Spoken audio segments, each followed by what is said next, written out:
Welcome to Talking Heads on USA Global TV, starring the one and only wonderful Dr. JACALYN. It's a prestigious place where world-class influencers and experts meet, and where you'll find the most trusted advisors and coaches for all things in life and business. Visit usaglobaltv.com to sign up for our newsletter, get the value you need, and be first in line to learn about events and giveaways and other valuable content. Connect with us. Email Dr. JACALYN at usaglobaltv.com to talk about how you can become part of USA Global TV. That's USA Global TV, where the doctor is always in. Hello, everyone, and welcome, or hopefully it's welcome back to USA Global TV and Radio. I'm Dr. JACALYN KERBECK, and our show today is a woman's prerogative. So if you've been streaming with us all day, you know we just had the men's show, and the men had their say, and the women are going to close this out for today. So we have a special guest joining us and our panel. So let's bring everyone out. First, I'm going to bring out our special guest, Dr. Allie Griffith. Welcome to the program. Wow, thanks for having me, Dr. JACALYN. I appreciate it. It's a pleasure. And next we have Amber J. Lawson. Hi, Amber J. Hello. Hi, goddesses. Woo! And we have Kathy Fulton. Welcome. Hi. You're on mute. And welcome, JENETTA Barry in the Epiphany Process. Hello. Hello. Great to be back. It's nice to have you. And some of our other panelists are not here yet, so we're just going to move forward and hopefully they'll join us. So I thought it would be fun for people joining us for the first time, and because we have our special guest with us today, if each of you would share a little bit about yourself and why the topic of empowering women, or a woman's prerogative, why it's important to you. So let's start with our guest. Wow, start with your guest. Not too much pressure, right? No worries. Women empowerment is super important to me as a woman, as someone who help other moms and other women to tap into their gifts, to take action moves, and to monetize their intellect and their gifts and their passions. I believe that we are meant to be ourselves, and that we should show up as ourselves, and we should show up as ourselves unapologetically. And we should kick past societal norms, and we should kick past the expectancies of what others have on us, and truly be the being that we were truly created to be. So it's all about being a woman. It's all about empowering ourselves and empowering each other in being the best us that we could be. Super fantastic. Let's give our guest a round of applause. Way to go. It's being put on the spot. And welcome, Dr. Justina. Nice to have you. Okay, we're going to go over to Amber J. Tell us a little bit about you and why this platform is important to you to talk about women. Because I was doing it like a man. I'm a woman in a woman's body, and I was doing life like a man. And when I finally woke up to that, when I had the awareness, I realized how that I was suppressing a part of me. And really that once I learned this and leaned into the wise women who've gone before me and the ancient wisdom that my divine feminine, she's a potent goddess. She is a magnetizer and manifester of all things. So I am grabbing other women and bringing them along with me, that we don't have to do life like a man. Hallelujah. Wow, I love it, Amber J. Thank you so much. Let's go over to Dr. Justina. Your question is a little bit about your background and why is the topic of empowering women, or a women's prerogative, important to you? Thank you. Thank you so much, JACALYN, and welcome everybody to this show. I come from a background of very powerful, strong, assertive, opinionated women. And it has always bothered me to think that women are still trying to navigate the world, thinking that they have no power, because from my background, I grew up with very powerful women. So I am here on this show to let the women know that it is possible for them to lead, to let the women know that they do have the power, to let the women know that they should assert their position in the world and also in humanity as being guardians of humanity, as being natural born leaders. That is what I'm here to do. Outstanding. Thank you very much. Let's go over to JENETTA. The reason I'm here is that I believe when we as women step into our truth and our light and the gentleness that's very powerful in its masculinity, when we're truly in ourselves, we have a deeper impact than any man.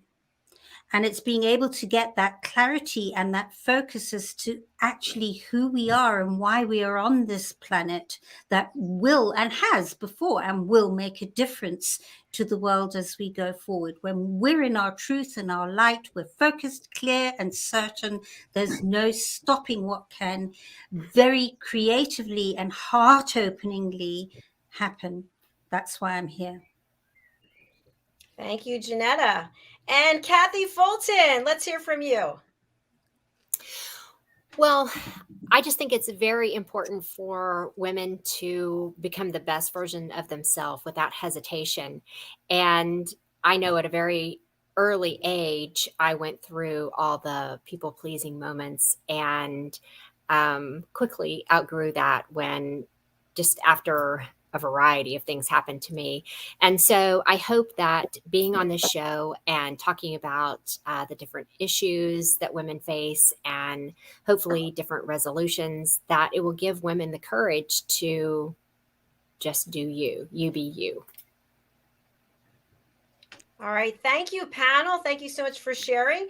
So we're going to get into our topic. And again, I'm so happy that we have our special guest here, Dr. Allie Griffith, who is joining us from New York. Okay. Our topic today is how has COVID-19 impacted women? How is it impacting women? Who wants to start off with that? I think Amber J., you seem to be pretty excited about this topic. Well, I am. First of all, my entire business has always been online and virtual. So it was not a big leap for me. But I also run a nonprofit, Comedy Gives Back. And I like to say we were an overnight sensation 10 years in the making. It took a pandemic to put us on the map. But I have two other women co-founders, and we have been doing global digital telethons for the past 10 years, comedy, charity, and digital and technology. And so we were able to put together 90 comedians over 8 hours. And we ultimately raised $1 million that we gave out 1,000 grants. So I'm going to say out the gate, now this was very early on in pandemic, that worked. Cut to a year later, we kept comedians and our truth tellers, the ones who give us perspective with a spoonful of sugar, able to keep a roof over their head and food in their bellies during this time when they weren't able to share their gifts. And so that was an upside for sure. Thank you. I thought there was more. I was waiting. I was like, okay, all right, that's great. Thank you so much. More, but I will stir the pot. We'll stir Thank the pot. you. Okay, who wants to jump in next? All right, look at you going again. Beautiful. Please do. Yeah, I'm going to pop in before I get selected again and just ride off of that wave where we got to tap into who we truly are. I believe the pandemic was like a global timeout, like I mentioned in the show earlier. It allowed us as individuals, as beings, just to be again and to tap into the things that we wanted to do before societal norms or societal placements in terms of jobs we had to do and or the parenting role that we had to do. Yes, we had to do more. It became extremely overwhelming, especially for moms. That's my tribe. I speak to mostly mompreneurs. So we had to learn how to manage this new this new need for us to play more roles. But through that space were the quiet moments, and the quiet moments where we began to realize, wait a minute, there are other things I enjoy doing. There are other things I'm more passionate about. I don't know if I want to go back to work. And hence began the great resignation, when it became the choice of, now I actually have a choice. Do I want to continue doing the things that I love and that I can monetize, which is the part where I come in, or do I go back into that societal norms of I must go out and work every single day, or I must have a profession because that's how we were kind of raised. So it really put us in that position in terms of a lot of people, or a lot of women began to choose themselves instead of choosing everything else before them. Beautiful. Yes. Thank you. Woo-hoo. Hallelujah and amen. That is the feminine. That is the divine feminine of flow and ease and beingness. And we did get to slow down, right? Because we were out doing life. And this really had us put on the brakes. Thank you for bringing that up. Yeah, I mean, if we reflect back accurately, I don't think it was wow, and I don't think anybody went, wow, this is fantastic, because there was a lot of painful rebirthing as it kicked into place, especially here in UK, because we were as good as in under house arrest for months and months and months. So initially, I would imagine, I can't answer for everybody here on this panel, but a lot of people went into some very ouchy circumstances. But what I noticed was how it pushed people to step into their truth and become more authentic. I saw marriages go west. I saw marriages that came together, or relationships that came together even stronger because of it. And it kind of leveled everything out to an authentic part where people were pushed to speak more from the heart than ever before. And that was amazing. But initially, I think everybody really had to regroup and go through a lot of pain, rebirthing pain. Thank you, JENETTA. Yes, I'll just share something quickly. And I think I have said this before to some of you. So I retired from my corporate job March the 6th, 2020, and went out on my own as a life coach and career coach and yoga instructor and meditation coach. And then the money wasn't coming in. And I actually called my former employer back, and I said I wanted to come and get my job back. And he said they weren't hiring because they had to let so many people go. And the fact that I retired, they said, just keep doing what you're doing. And I was afraid. I was scared. I was like, where's the money going to come from? And I just kept going down the path, and amen. So I'm just, mine was, wow, this is a disaster, to wow, this is amazing. So yay. Yeah. All right. Who wants to speak next? Dr. Justina? Yeah. I suppose the question was, how has COVID-19 impacted on women? For me, looking at the global issues and the especially talking about leadership on a global scale, 2020, the onset of COVID-19 in a way brought to the fore the leadership for potential. It's a time that the COVID era is the time that showed the world that women have what it takes to take leadership, given the same opportunity as their male counterpart.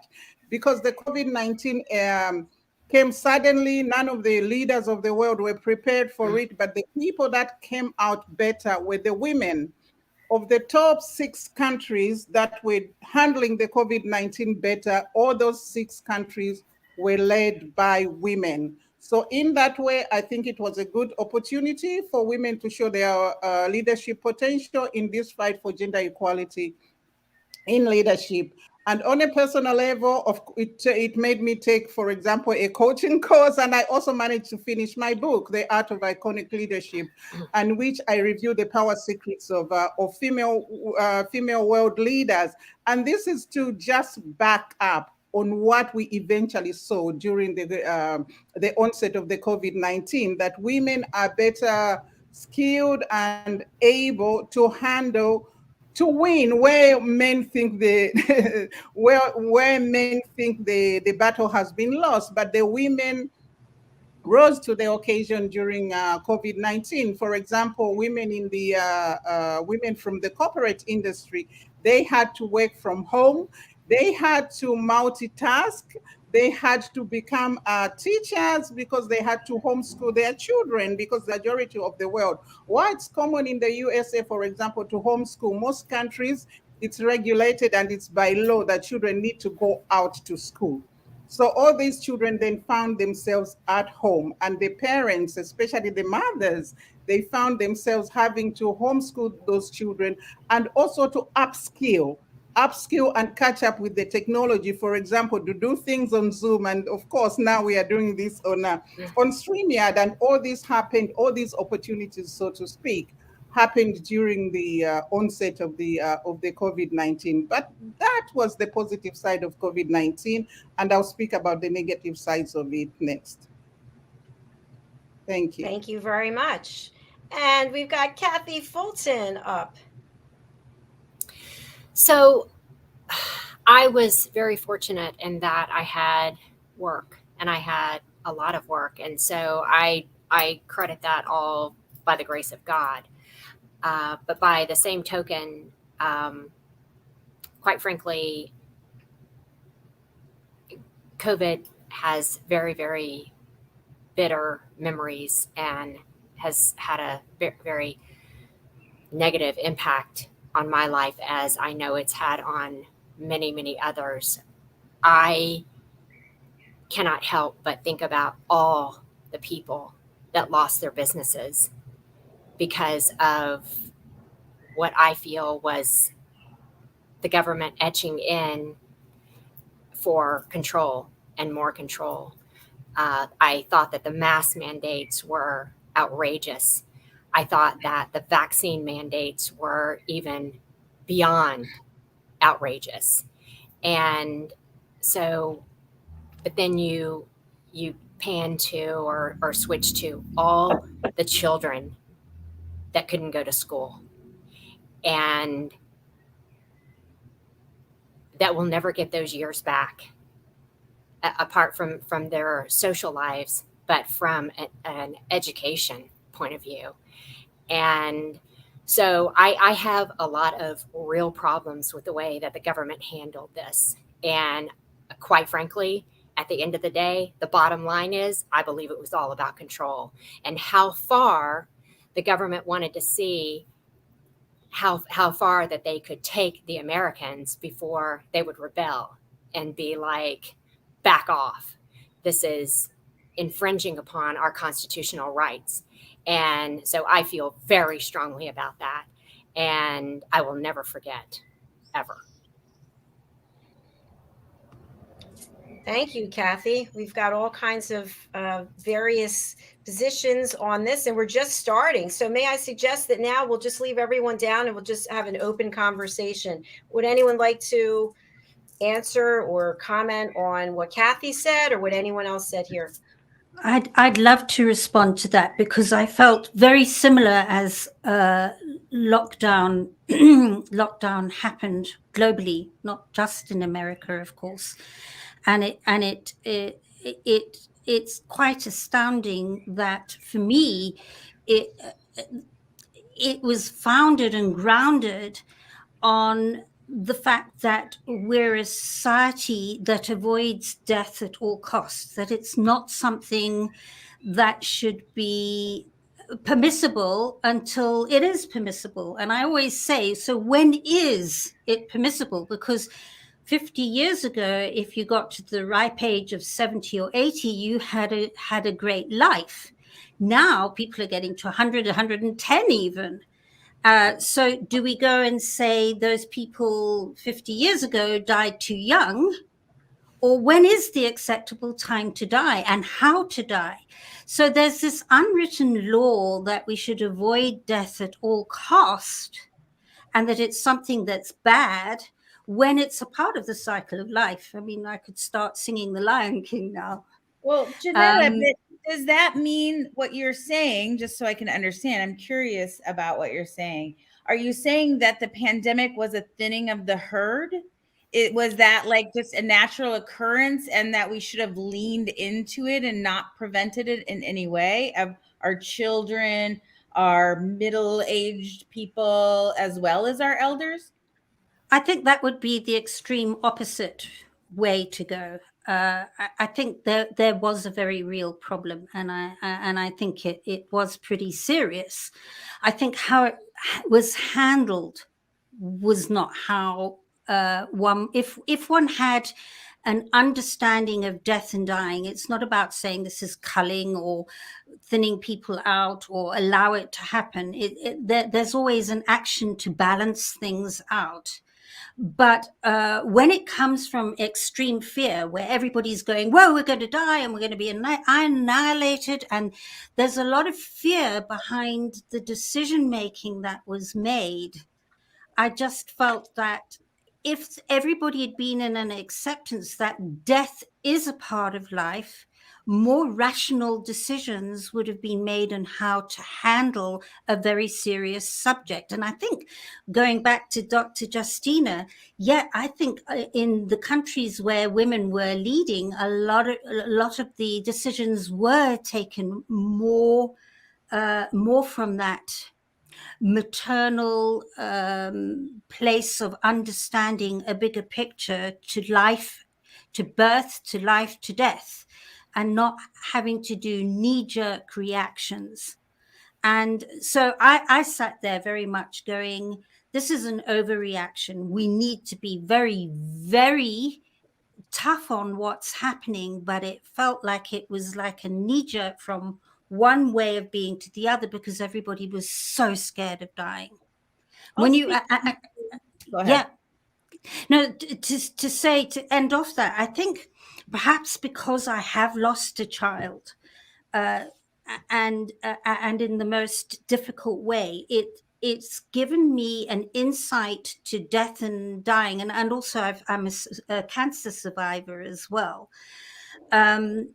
where it's helped me to understand that bigger picture that little bit more. It doesn't make me more superior, but I just feel we've lost the plot in terms of understanding that bigger picture of the circle of life, and that if the feminine understanding had been able to go throughout the world in handling that pandemic, I don't think it would have been quite so extreme in the way it was handled.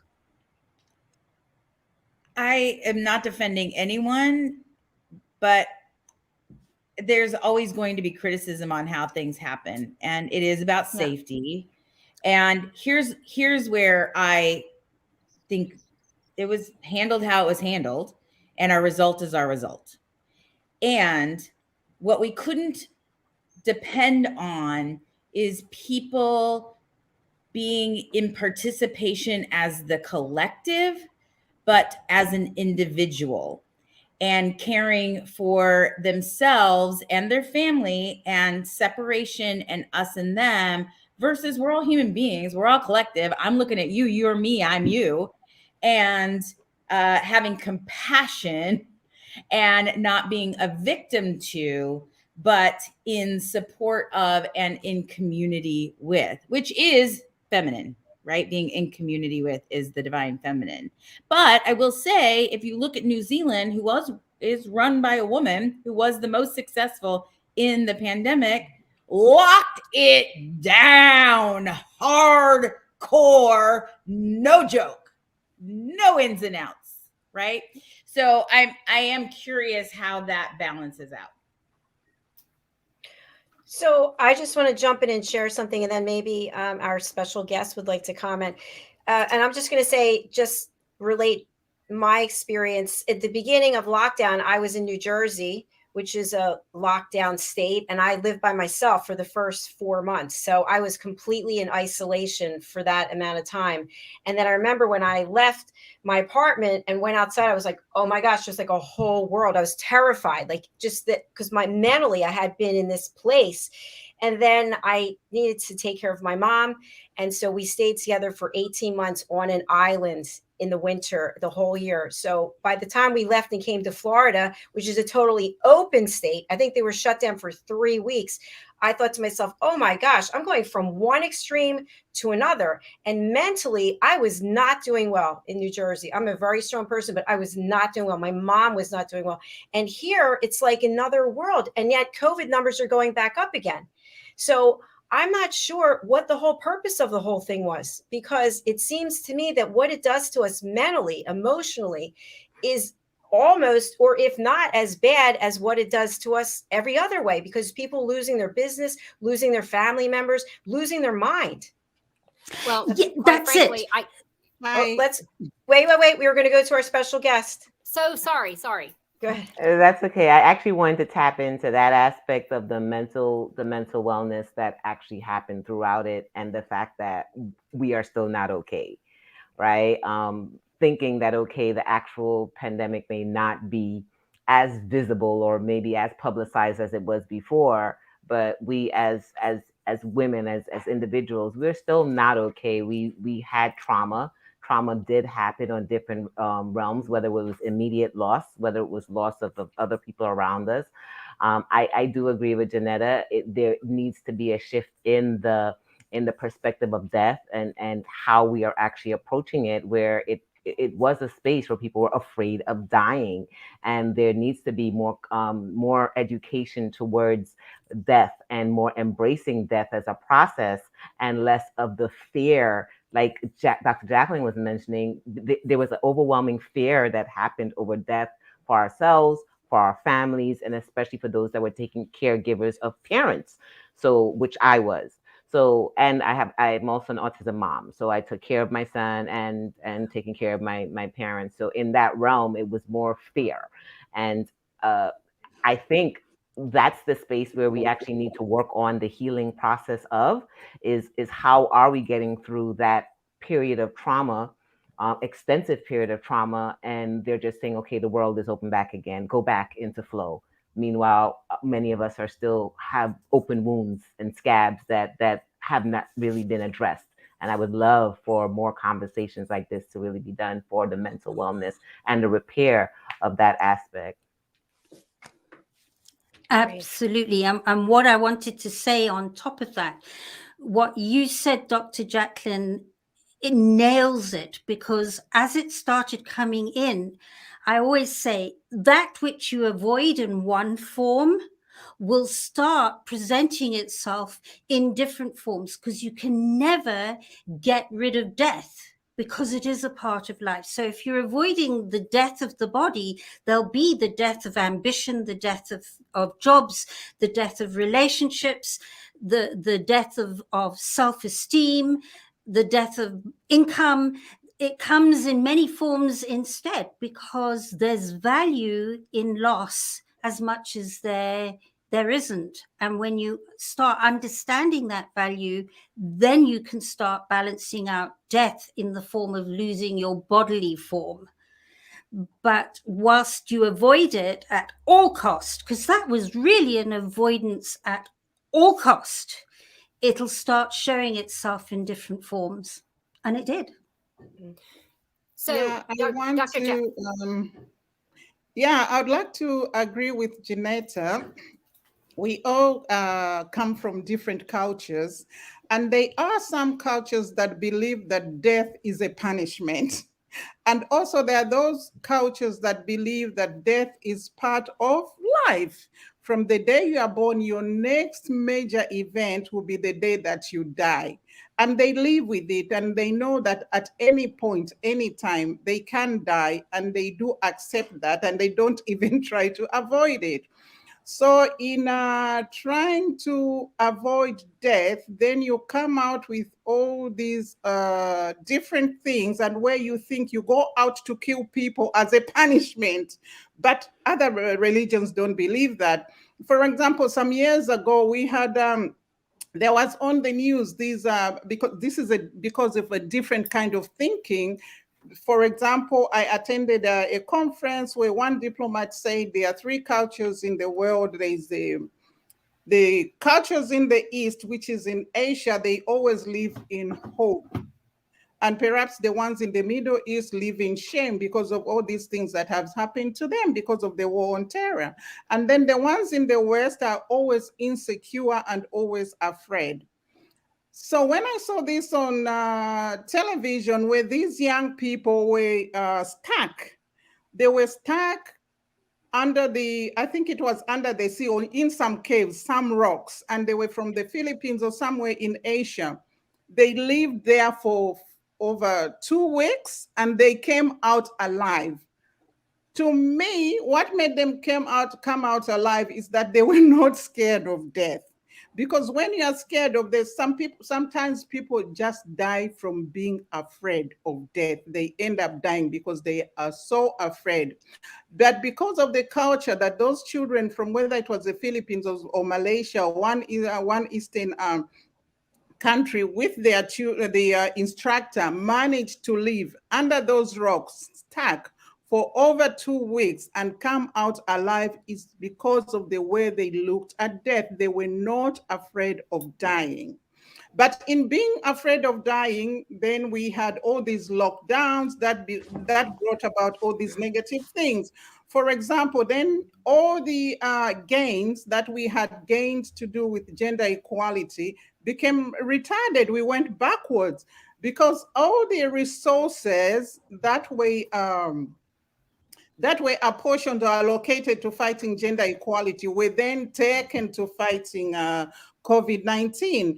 And then you find that most women then ended up suffering a lot of gender-based violence and domestic violence because they were locked in with the perpetrators of that gender-based violence.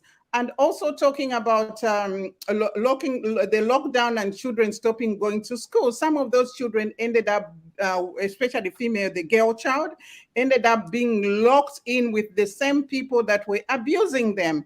And there were reports, for example, that in one of the Eastern African countries, during the COVID-19, just in 2020, before even the 2021, over 100,000 children, young girls below about the age of 12 to 16 or somewhere there, during the lockdown, they became pregnant. They became pregnant through the abuse of the same people that were supposed to look after them. So where we are trying to avoid a negative, for example, of death, these girls, their careers, they are already dead, because if you are being made pregnant at the age of 10 or 11 or 12, your life has almost changed. So you have kind of already died to that kind of life. And in most countries, of course, especially African countries, women depend on the informal sector to do their businesses, and that meant interacting with people. For example, selling in the marketplace. The marketplace is not the way that you are thinking of it in a business sense, but it's where you go and gather together to sell your products and sell your wares and everything. And that meant interacting with other people, and they couldn't interact with other people. So you couldn't even share the abuse that you were facing at home. These women then had to be withdrawn and not having an audience to listen to the problems that they have. And in the process, of course, they lost their income. So to fear the natural process of the world makes us react in such drastic ways that we make the situation even worse. For some people, it was just the thought of thinking, oh God, I might be having COVID. I was living with young people in my house during the lockdown, and every day they went out. I kept saying to them, you shouldn't go out. They said that we are in lockdown, and they didn't mind. They went in and out, and none of them ever caught the COVID. So, to Dr. Jacalyn's point, I think you said something to the effect of, what's this all about? I'll tell you what it's all about. And it's like I said before, in my opinion, it was all about control. And I will never, ever, ever believe anything other than that. And when the government issues mask mandates, I have a real problem with Fauci. I I resent him. I think he's a liar. I think that all of this was self-serving promotion for him. You're going to tell me that I have to wear a mask, that then I'm going to have to double mask. Why not triple mask? Hell, why don't we just put on 6 and call it a day? You can't breathe in them. But then I'll never forget the clip that has run not once, not twice, but probably hundreds of times, where he makes the statement that wearing a mask is like trying to keep a mosquito out of a chain link fence. And that's what I hang my hat on. And my position is, no, I don't want to give COVID to anyone. I don't know if I'm a carrier or not. But here's the thing. If I don't want to get something, then I should stay home or I should isolate myself. But I don't think that the whole world should have to shut down because we're scared somebody's going to get COVID. Aren't we all adults? Can't we make decisions in every other aspect of ourselves, other aspect of our lives? Why not give me the continued opportunity to make decisions about my health? It's so the whole world has to shut down over this. I just found it absurd. I mean, it's just like I said, my position was, if you don't want to get it, then don't go out. But the mask didn't protect anyone. 2% efficacy. 2% efficacy. Okay, so then N95s, you can't breathe. You can't breathe. It just, and so I rebelled. And go ahead and judge me. Sorry, I wouldn't wear one. I wouldn't wear one. And if there was a store that required that I have to wear a mask, didn't give them my business. And I mean, I double dog challenged. I dare the person that would stop me in a store, because it's just like this, you want to, it's just, it's not there. It's not there. The 2% efficacy, and we're going through all of this. I'm not going to walk around and not be able to breathe. Sorry. All right. Thank you, Kathy. Thank you, everyone, for sharing your thoughts. We're coming to the last few minutes. So what I'd really like is as we summarize, how has COVID-19 impacted women? Who can summarize for us? You all get a shot. Dr. Justina? I think that the COVID-19 gave women a platform to prove their efficacy and that they are capable leaders and they can do better than their male counterparts when they are called upon to do so when an opportunity presents itself. At the same time, the COVID-19 deteriorated the fight against gender equality, especially when you look at gender-based violence and domestic violence, because most of those women that were going through that had partners that were abusing them had nowhere to run to because they were locked in with those partners. And also it deteriorated the education opportunities for young girls, because when they were locked in, some of those got pregnant by the same people that should have been protecting them. School was an escape. And now they were locked in. So they ended up getting pregnant. So even when schools opened, the girl child did not manage to go back to school because they were already pregnant. And some of them eventually were given out in early child marriage because they were pregnant. And some cultures, if somebody makes you pregnant, then they have to marry you. So those are the things for me that stood out for me during the COVID-19. Thank you very much for sharing that. Who wants to go next? JENETTA, I think you had something to say. Just to encapsulate everything that we said is that there was an overreaction to it and that how it was handled, if it had been handled from a more open-hearted place, understanding it is a real problem that needed to be addressed, there would have been less death in other forms as we've as we've listed before, and they were great. They were big. At the same time, I have to say to you that I had my best year ever in 2020 because of COVID, with the work I do. But for many, it was very, very difficult. And so it's about being able to look back now and say, if this ever happened before, what could we do differently that's more powerful, more balanced, more insightful, and that builds as whatever it is that's attacking us is destroying.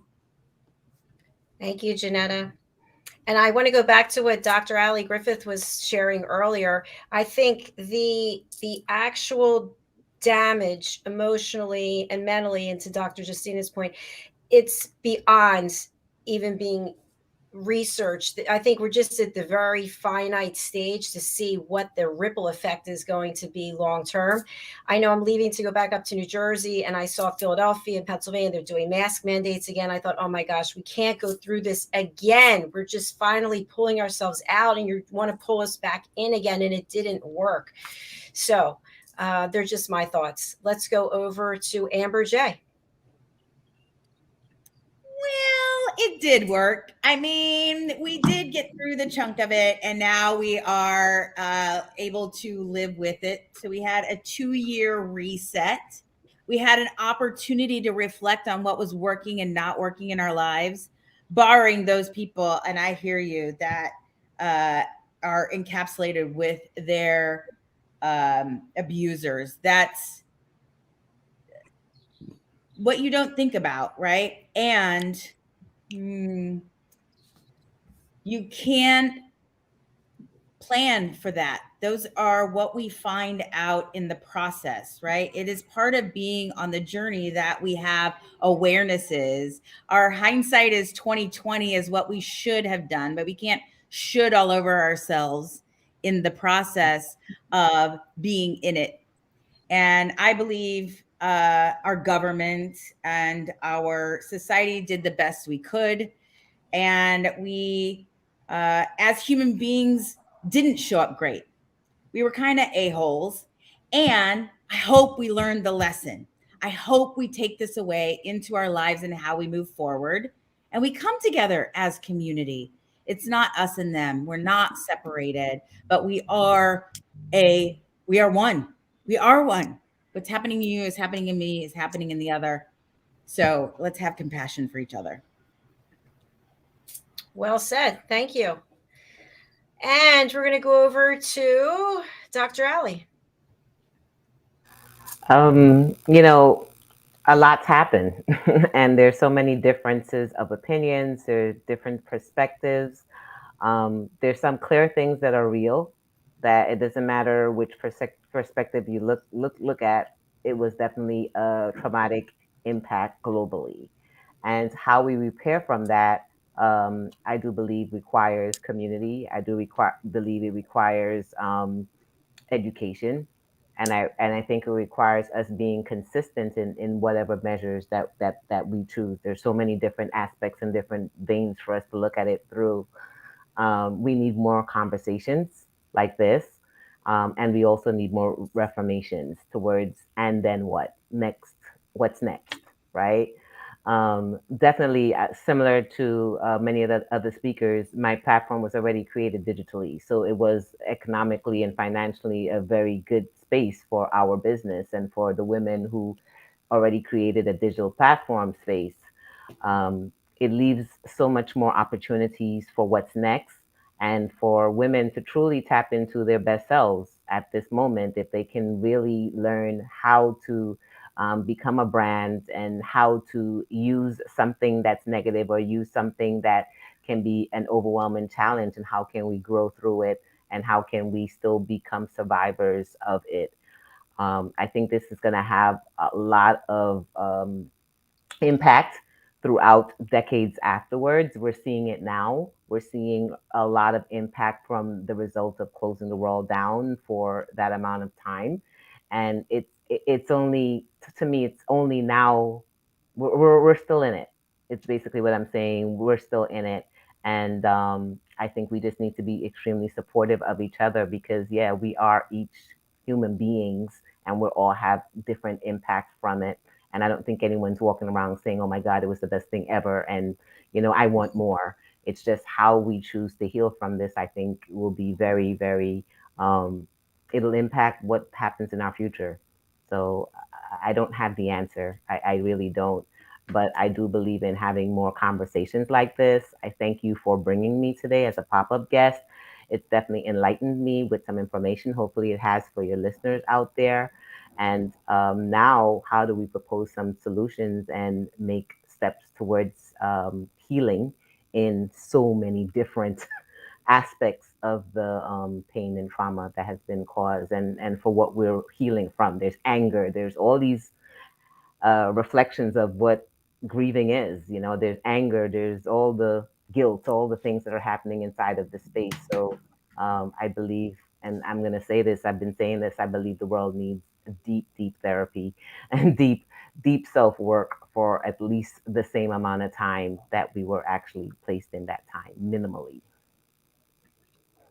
Thank you so much. Great points. We're going to go to Kathy. Just one comment that I have. I feel, and this is just my experience when I was in corporate, that it was so difficult to contact people at a certain level, or if you were going to have a call with the UK, oh my gosh, what's that like? Now it's like you can talk to anyone anywhere in the world, and it feels like we are all one and we want the same thing. At least we do here at this platform. And that is what I think is the biggest takeaway, that no matter how we've been impacted, I feel like, I can't speak for everyone, obviously, and obviously things going on in the world, it's not everyone feels this way, but I feel like our eyes are open to the fact that we need to support each other across the world. And we have the opportunity to do that. We've had the opportunity to reflect and to grow. And I appreciate the fact that we have differences of opinions here in the panel. That's what the world's all about. Kathy, I'm going to go over to you for closing words. Well, I can't help but think back to all of the scenes that I saw where parents were at school board meetings fighting for their children, and again, the mask mandates. And so I mean, I applaud their efforts because they wanted a better life for their kids, and they wanted them to be able to go back to school and not have to wear a mask. But the one thing that I just hope that there is a realization across the board, across the world, is that I don't think COVID is leaving anytime soon. So then probably the best thing to do is to learn how to live with it.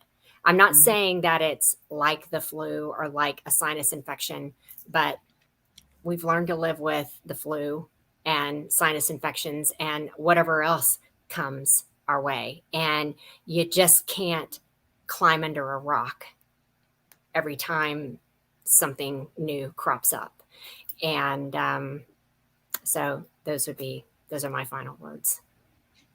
All right. Thank you, Kathy. And thank you to each of you for being here and sharing your insights and your experience. Thank you to our special guest, again, Dr. Allie Griffith. I put in private chat, want you on the show in over an hour. Can you make it? Yes, I'll change my plans and I'll be there. So thank you. We'll welcome you back again as well. All right, everyone. Thank you for being here. We'll be back next week. So do join us again for A Woman's Prerogative. And if you didn't get to watch the show from the beginning, or you want to share with people, we're on live on 11 platforms on TV and 3 on the radio. Please go over to our YouTube channel, USA Global TV, subscribe. And this show at the end of today will be in the playlist, A Woman's Prerogative. We have 29 shows a week now, which is really exciting. And they're all in playlists. So, all right, we'll be back again. See you soon. Bye, everyone. Bye.